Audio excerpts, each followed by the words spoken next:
lecture we looked at some safety stock models, and we also studied the impact of lead time on the safety stock.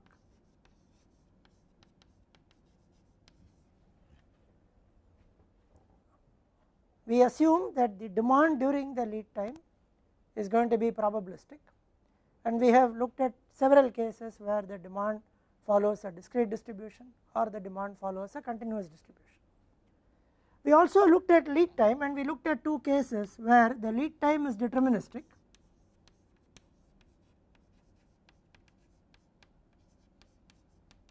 and the lead time is probabilistic and followed a distribution.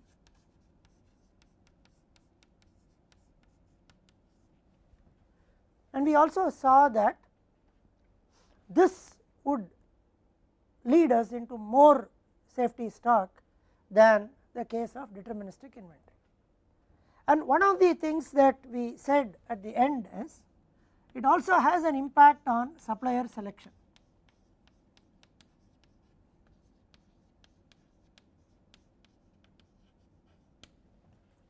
Ideally, we would like to choose a supplier who has a deterministic demand rather than choosing a supplier whose lead time performance follows a distribution. The moment the lead time is not deterministic and shows variation, we are fully aware that the safety stock is very high. So, the first impact or the first application or use of these concepts lies in supplier selection, where we have to be careful in choosing a supplier. The suppliers should not show variation in lead times. We will now see a couple of more areas in supply chain management where this theory of safety stock versus probabilistic demand has some application. So, we look at the second one, which is called aggregation.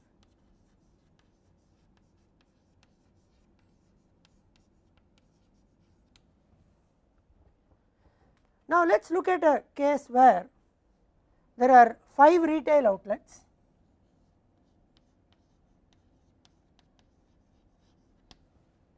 and the demand for a particular item, let us say, is 50 and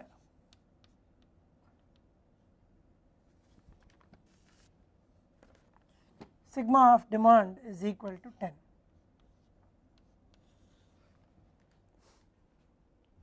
We could also use S to represent the standard deviation of the demand, but let us use sigma to represent the standard deviation of the demand, which is 10 units. Now, if we have this situation and if the lead time is say 2 weeks and these are weekly demands, and if the lead time is 2 weeks, then demand during the lead time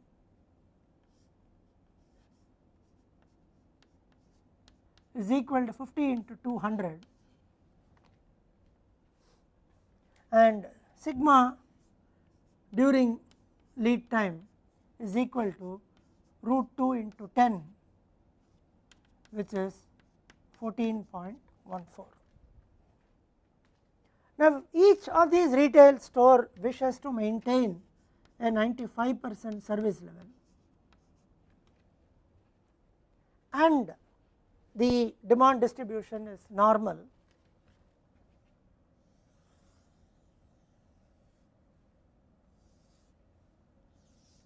then we need to go into the standard normal curve to find out the Z value for which the area is 0.95,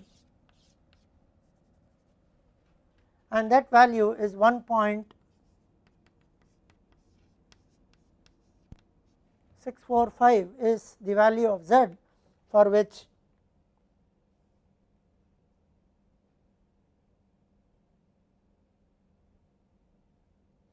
it is 0.95.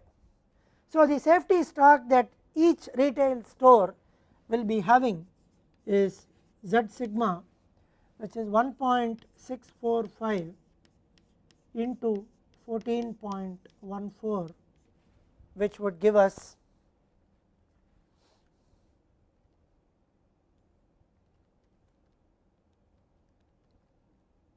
23.26, and the 5 retail store will have a total safety stock of 23.26 into 5, which is about 116.25.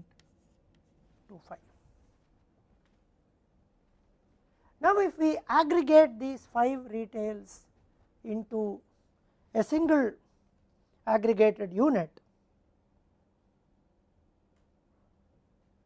then when you aggregated when you look at the case of aggregation,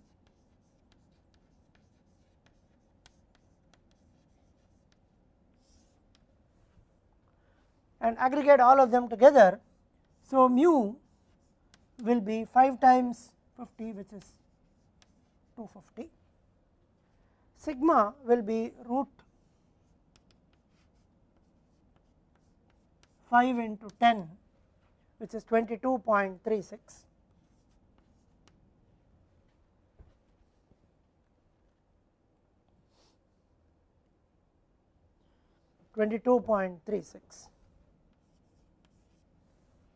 and once again if lead time is 2 weeks, then demand during lead time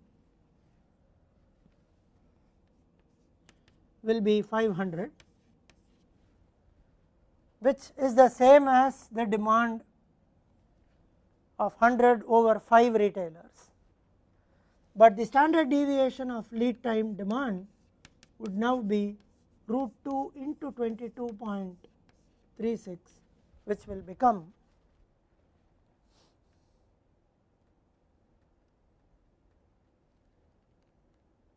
31.62,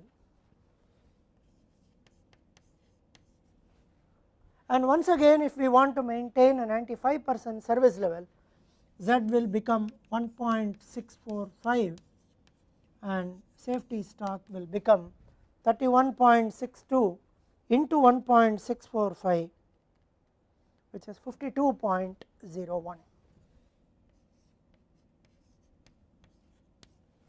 52.01. So now you see the impact of aggregation. So when we are able to aggregate all of them and bring it together in the same place, then we realize that the safety stock is actually 52.01 instead of 116.25. The place we actually gained was in the fact that the standard deviation of lead time demand is 31.62 here for the aggregated, while it is 14.14 and it is going to effectively get multiplied by 5. So it is that root over which gives us the saving in the safety stock, because moment we aggregated, the positives and negatives somewhere cancel out each other at steady state, and then it is enough to have a slightly lesser or lower safety stock to take care of this. But then there are several ways of achieving this. From a very practical point of view, if we look at 5 retail stores aggregated into a single one, then there are some advantages of having 5 retail stores in 5 different locations, and having all aggregating them into a single location will have different effects. For example, the demand can change when it is aggregated. But then one of the ways of handling today to enable this is through information sharing, where if these 5 retailers, even though they are located in different places, they are able to share information, and in situations where the actual demand exceeds the reorder level, if the other one that has positive stock can come and help the retail which is going to run into shortage, one can achieve the benefits of aggregation. Of course, the time taken to transport between one place to another would also have an impact, but assuming that it is possible to transport things quickly, one can gain the advantage of a lesser safety stock when you aggregate. So it becomes a trade off at some point between the inventory holding of the excess inventory versus the cost of transportation between one place to another. So in several instances in supply chain management, the trade off is between holding inventory and additional transportation cost. The same idea can be applied to warehouses. Now instead of 5 retailers, one could think of 5 small warehouses versus a single large warehouse, and essentially the concepts are the same. So, through information sharing, one entity can help the other in situations where the actual demand exceeds the reorder level, and once again trade off between transportation cost and excess inventory cost. The second aspect that happens is called component commonality.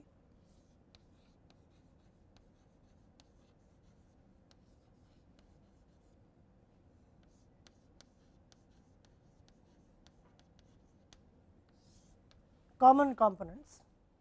Now, suppose we look at the manufacture of an electronic item, say it could be a computer or an assembly, largely assembly dominated, but manufacture of an electronic item, and let us assume that about 10 components that we are considering. Nowadays electronic items come with a lot of variety, and since there are lots and lots of variety, each variety essentially constitutes a particular product. So, let us assume that there are 10 different types of components, 10 different components, 10 different components go into the final assembly. Let us also assume that the lead time demand shows a distribution with mean equal to 4000 and standard deviation is equal to 2000.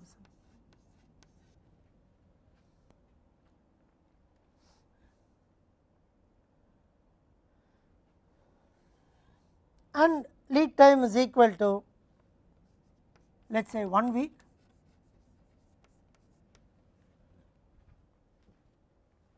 Now, in order to maintain a 95% service level, then your safety stock is Z sigma, which is 1.645 into 2000, which becomes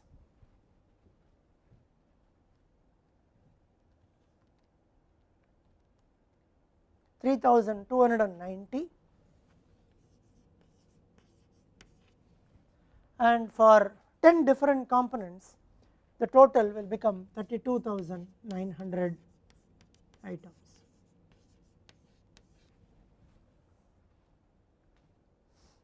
Now, if we combine and aggregate or have common components as it is called, then we would get mu equal to 40,000, sigma will be equal to root 10 into 2000. So, this will become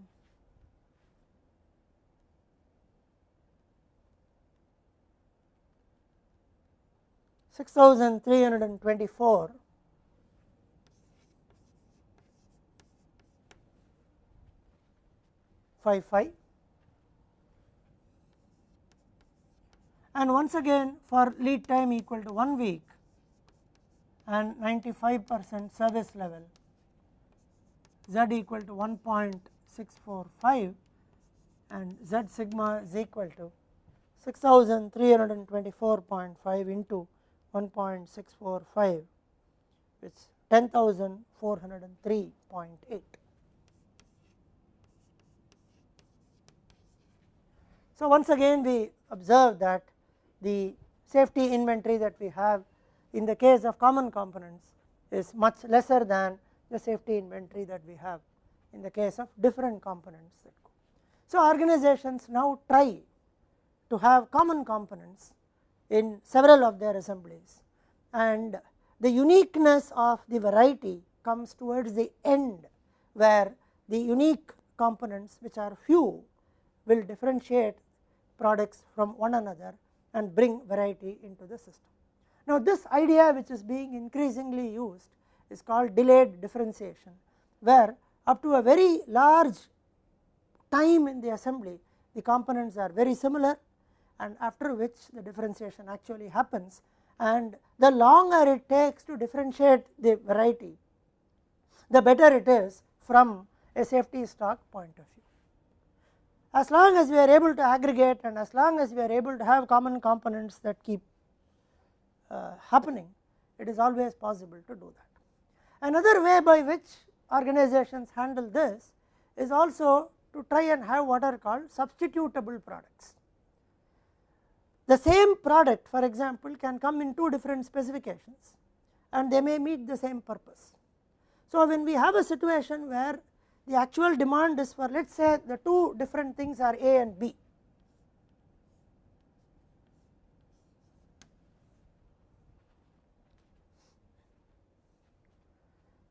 A good example is A and B could be hard disks of different capacities. So, when we have to make A and have to make B, when we make the product that has component A and then the product that has component B. Now, if A and B are treated separately as two different components, then we get into this part. But then there can be situations where A and B need not be of the same cost. In fact, one of the assumptions that we made here when we compared these two is that the actual cost of the item is comparable, because here there are 10 different components and total of 32,900, 3,290 of each component is in safety, whereas here there is only one common component with 10,403. Now, if the cost of this common component is the same as these 10 or is the same as the average of these 10, then these two figures are directly comparable, otherwise the costs are comparable. Now, when we look at A and B, which are the same component but two different specifications, now by the same idea we understand very quickly that if A and B are substituted for each other, or if A is a component with a higher specification and B is a component with a lower specification, but A can substitute B, while we may not want B to substitute A, but A can substitute B. We know that if we are able to do this, then we are able to achieve what has been told here. The safety stock will come down when we are able to substitute, which means we are aggregating the demand for A and B. But then we are not sure that A and B will have the same cost. B being a component with lesser specification can be a little less costlier than A, but then organizations may still like to do it, not always, but sometimes, because in some sense the additional cost that is incurred or lost by substituting A for B will be compensated by the fact that when you combine both of them together, the safety stock comes down and the overall cost of maintaining the safety stock will come down. So, today in supply chain management we have all these things which are very common, this aggregation, common components and substitution of components, delayed differentiation and postponement, which means we try and delay the differentiation of different varieties of the same product as much as possible, so that up to the point where we delay we can do all the three of them. Essentially the principles are the same. The principle is that you are able to aggregate a demand, and once you aggregate a demand, the standard deviation comes down.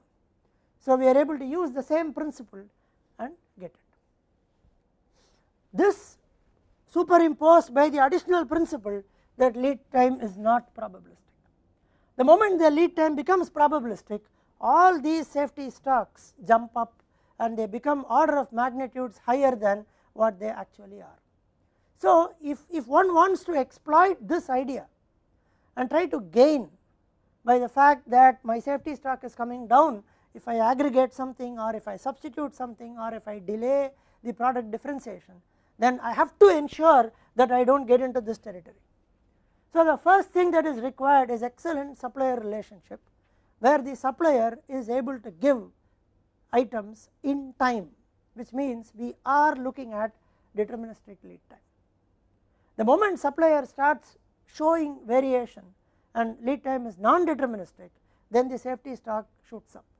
So, if we are in this territory, then even though this can give us a slight advantage, the total cost would be very high, because in any case the safety stock will be high.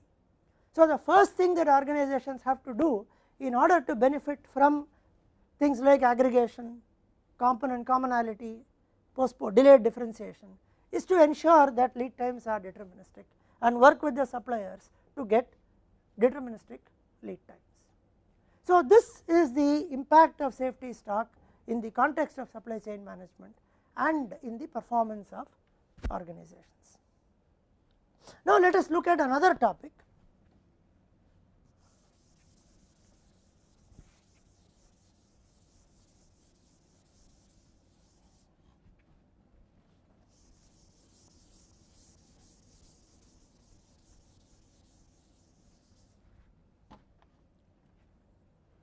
Now, let us go back to basic inventory problems.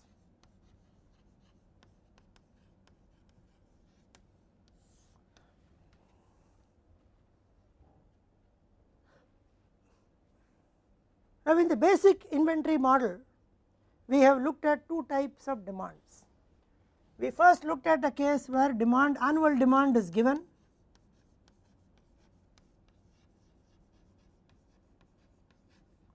annual demand is continuous or demand is continuous, and we looked at case where demand is time varying.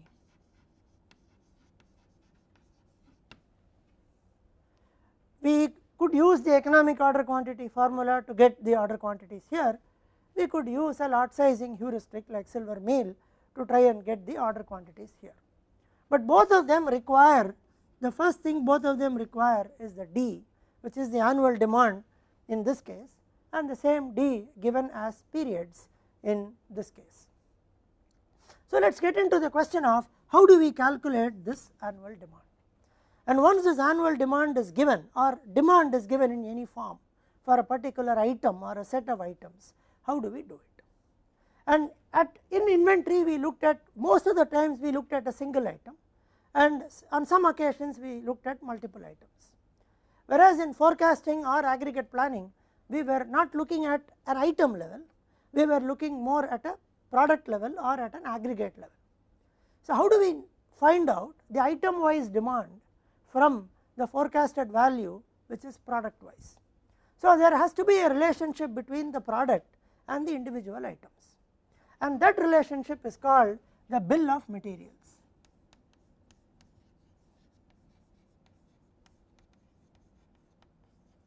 Also called BOM. It is called the bill of material.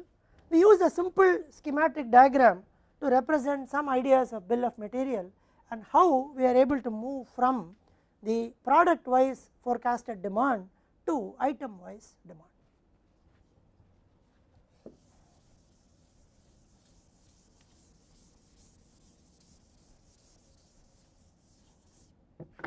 So, we use a simple schematic diagram. In reality, these diagrams are much bigger and far more complex. So, let us assume that we make a product P,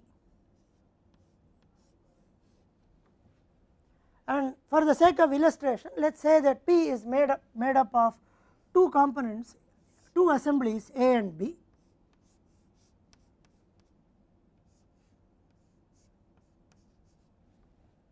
Both are assemblies, and then these assemblies go to make the final product P. Now, let us also assume that A is made up of A and B are sub assemblies which finally make P.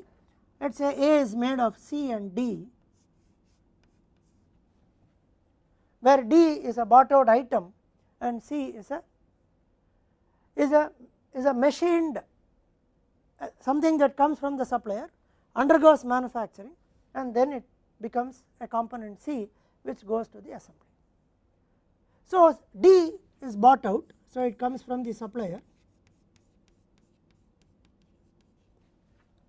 Let us say C is actually made out of E, which also comes from supplier, which we call some S2 as another supplier.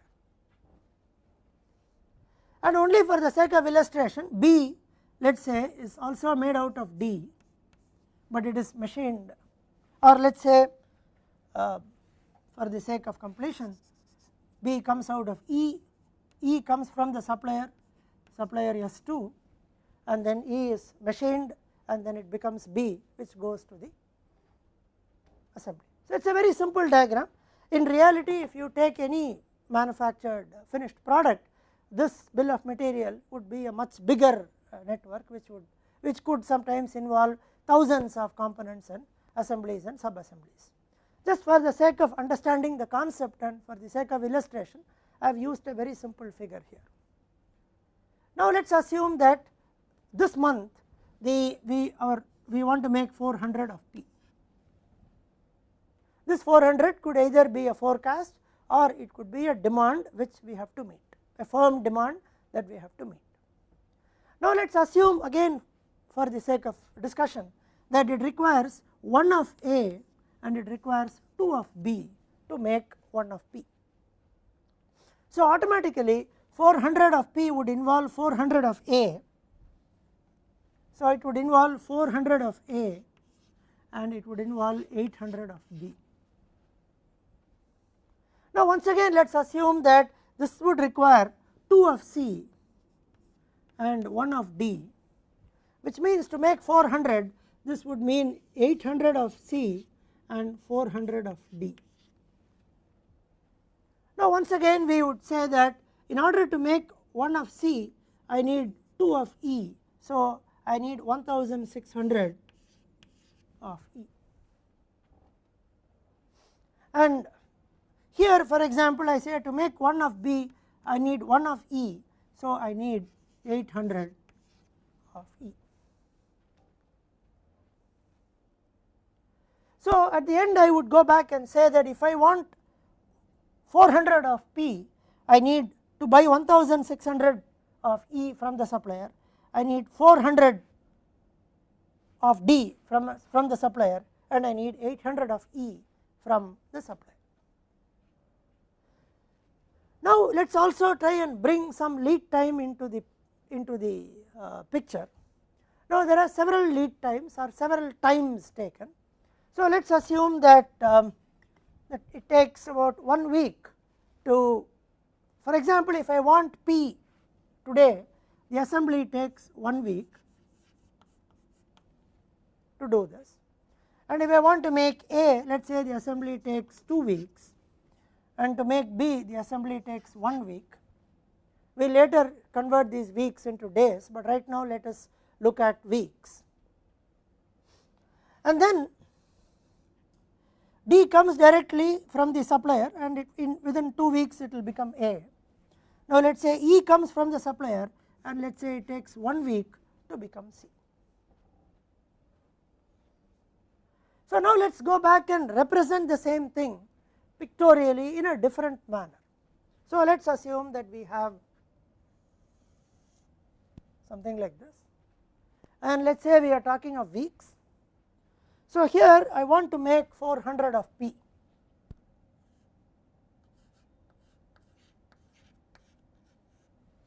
I want to make 400 of P. So if I want to make 400 of P, then I need 400 of A here. Here I need 400 of A because it is going to take 1 week. Here I need 800 of B.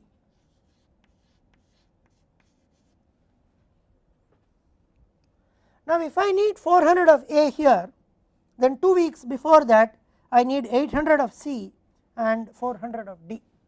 So 2 weeks before that I need 800 of C and 400 of D. And if I need 800 of C, then 1 week before I need 1600 of E.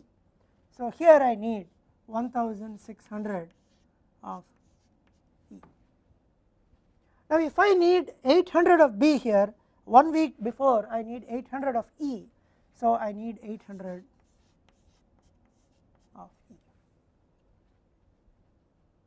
If I need 800 of B, then 1 week before I need 800 of B, 1 week before I need 1 week before, so I need 800 of E somewhere here. So here I need 800 of E. So now if I need 400 of P in this at the end of this month, then I need, now what are the things I have to go to to the vendor and buy. So, things that I go to the vendor are E and D at the end of it. So, I need to have 800 of E, I need to have 400 of D, and I need to have 1600 of E. These are the three things that I need here. So, now this has been translated to this, and then I know that if I need 400 of P here, this is what I need. Now, let us go back and say that we are now changing this 400 of P at the end of the month, let us say, and we change that to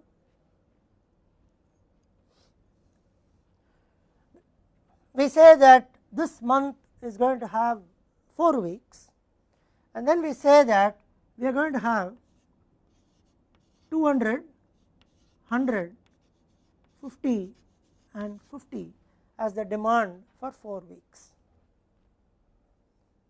So, let us now draw this diagram again, considering that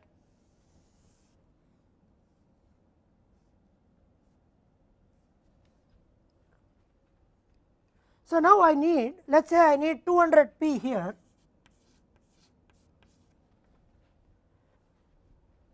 if I need 400 P here, I need 800 E. So, if I need 200 P here, I need 400 E here.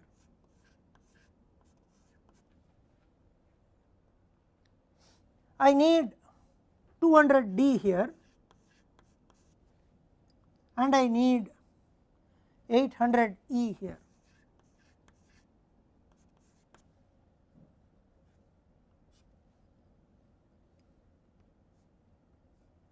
$800 E here.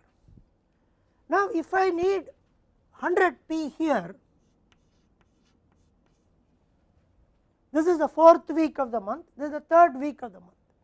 So, if I need 100 P here, then I need, for this 100 P, I need 200 E here, I need 400 D here, and I need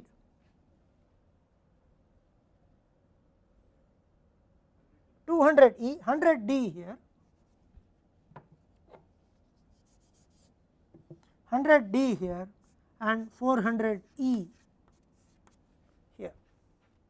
Now, if I go back and say that I need another 50 P here, now this 50 P would mean 100 E here,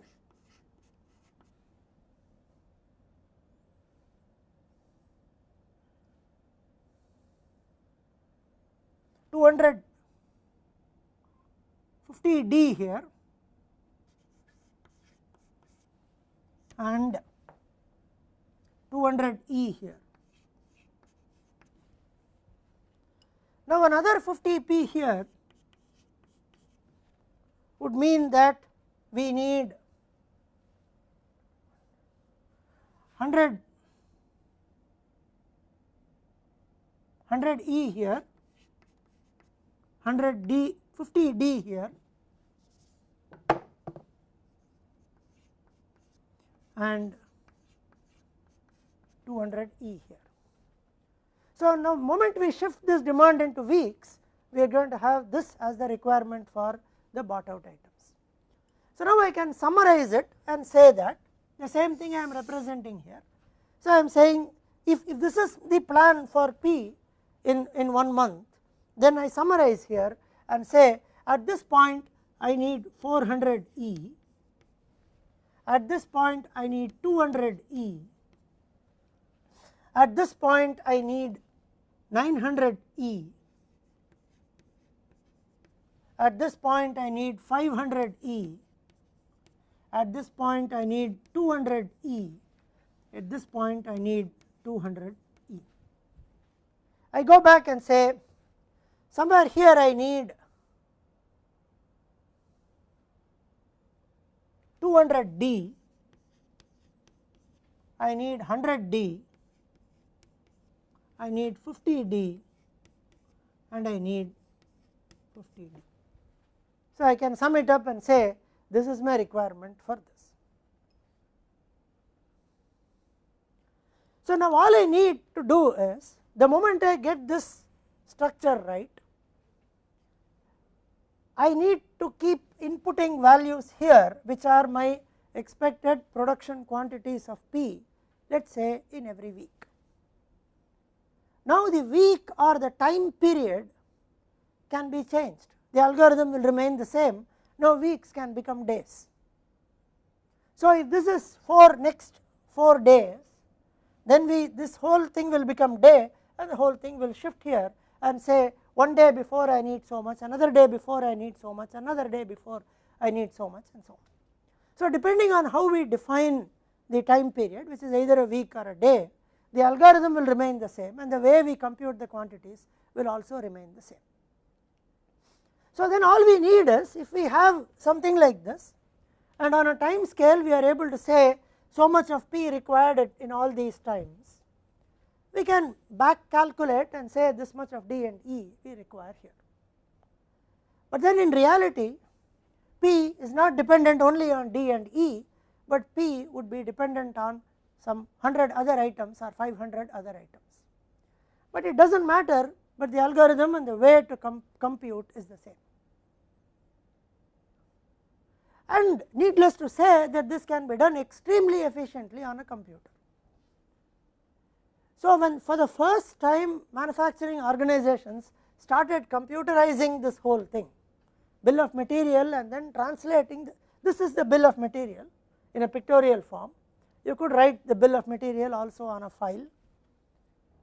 Now it is easy to write a program that will translate this into this. Now the program that started this thinking process, which is to translate this to this, is called the materials requirement planning, or it is called the MRP. So the essential function of the MRP is to incorporate the bill of material and its ability to look at quantities of individual demands when the aggregate demands are fed into the MRP system. Now the additional thing that can be done is this can be extended for the next, assuming that the period is a week, this can be extended for the next month or next 2 months. It can either work on a rolling calendar or rolling time frame, or one can do right at the beginning of the year what is the demand for the 50 weeks or 52 weeks and then work it out. Now if we are working only with P, for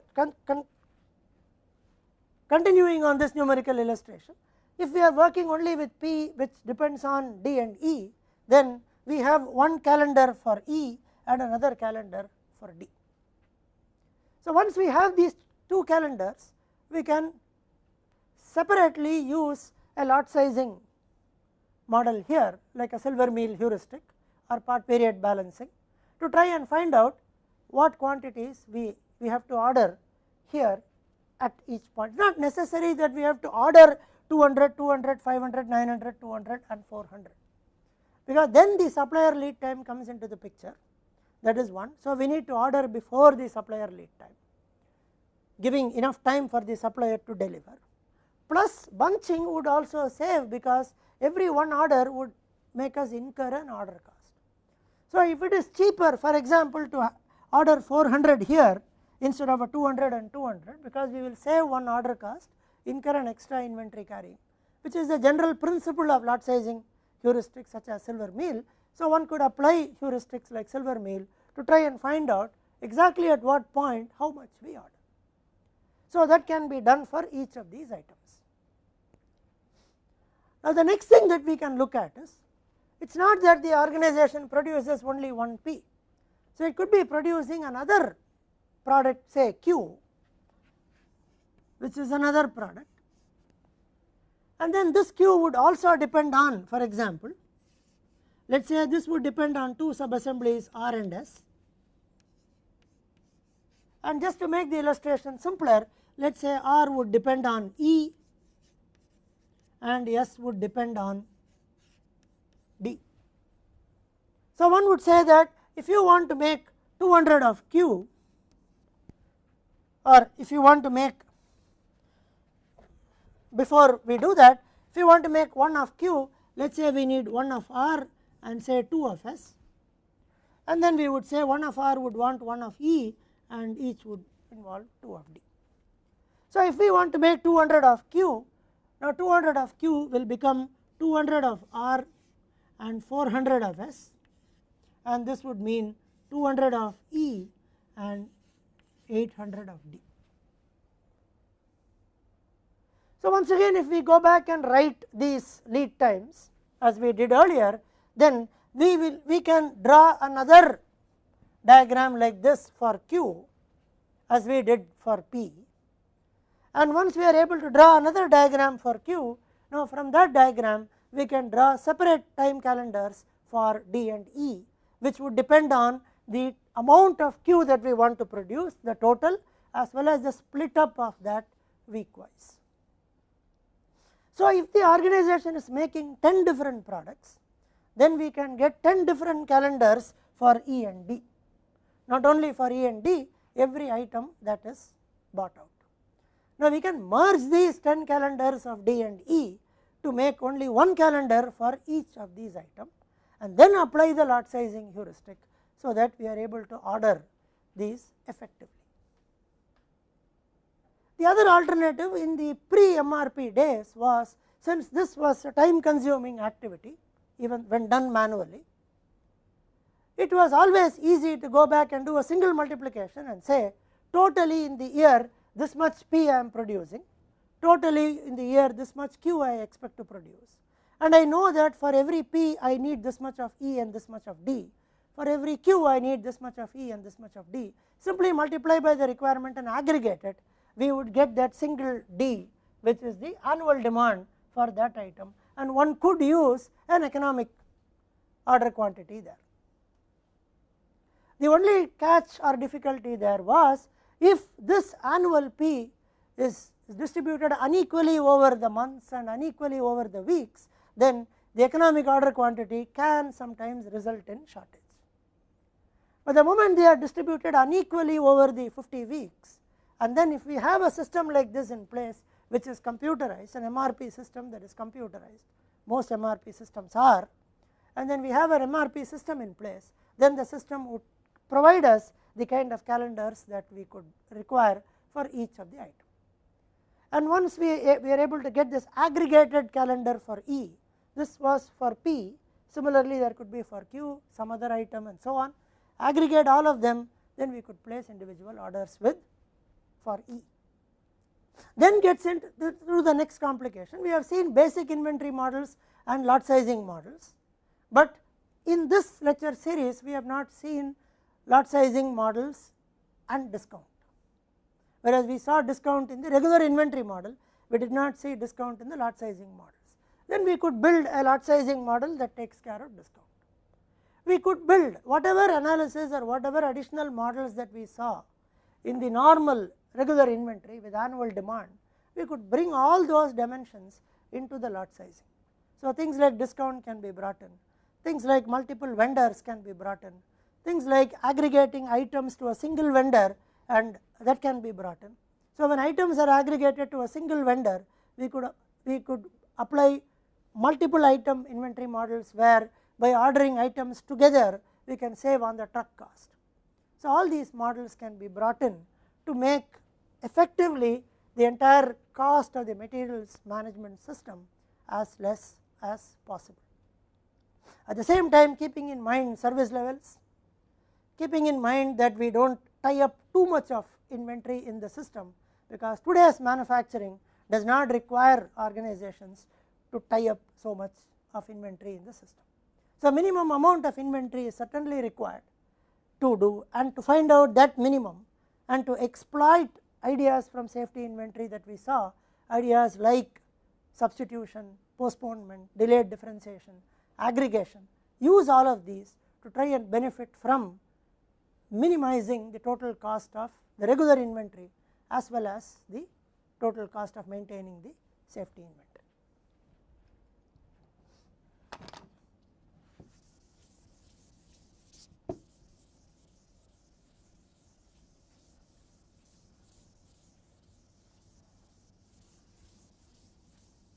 Now, before we proceed further, let us take a quick recap of what are all the things we have covered till now in this lecture series, and try and relate all of them very quickly, and then move on to the next topic in this lecture series.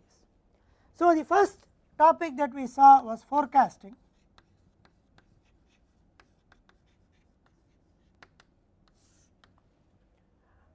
Which essentially helped us in getting an estimate of the demand for the product. Forecasts, the kind of forecasts that we saw were aggregate forecasts. We were not, for example, we were not trying to look at forecasting models that would forecast the demand of the product tomorrow. The time series models that we saw, which we concentrated, were looking at periods like 1 month and so on. So, forecasting was done at a reasonably aggregate level, and from forecasting we saw models for aggregate planning.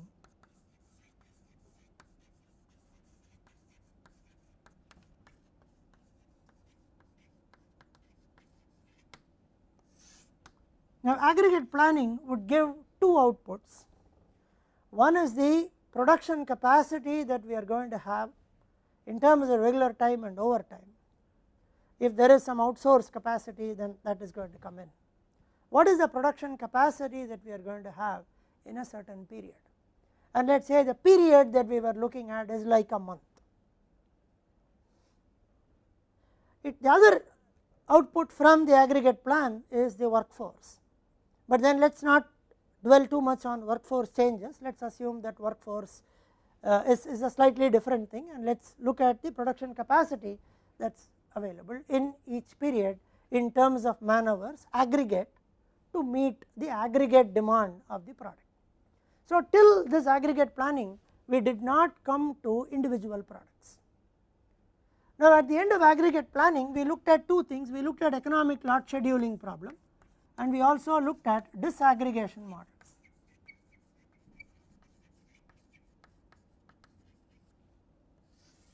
In all these disaggregation in particular, we said if a certain amount of man hours or time is available, how do we divide this time to make various products.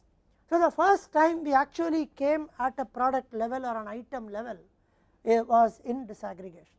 So, if a certain amount of capacity is available in a month, how much of that is going to be used to make product A, how much is used to make product B, C, D and E is what we saw in this disaggregation.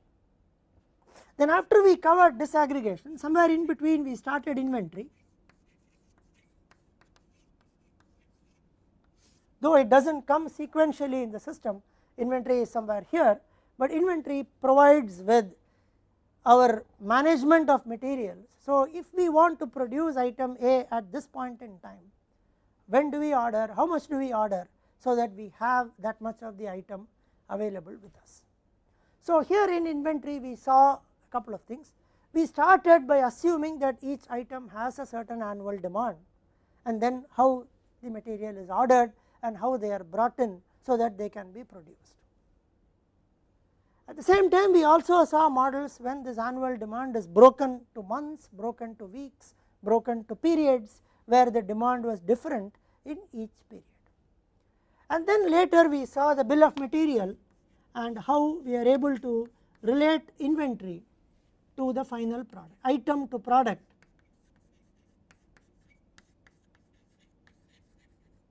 Is what we saw right now, where certain production of a certain amount of product P is now broken down item wise for D and E, item wise as well as time wise. So, this actually helped us to try and relate the item to the product. So, this is exactly what we are right now, and we have seen all these topics, and then we need to move to another topic where we know that at the end of disaggregation we are going to make or produce a certain product or an item in the next say 1 week or so, or the next 2 days or so, whatever is the cycle time that we are talking about, we are going to make this product. We also assume that through a good materials management system or inventory planning system, the material to make these are also available. Now, we need to carry this material and time into individual machines or resources, and then try and say how much of time each machine is going to spend on each of these products, or in general each of these jobs. Now, that leads us to a topic called sequencing and scheduling.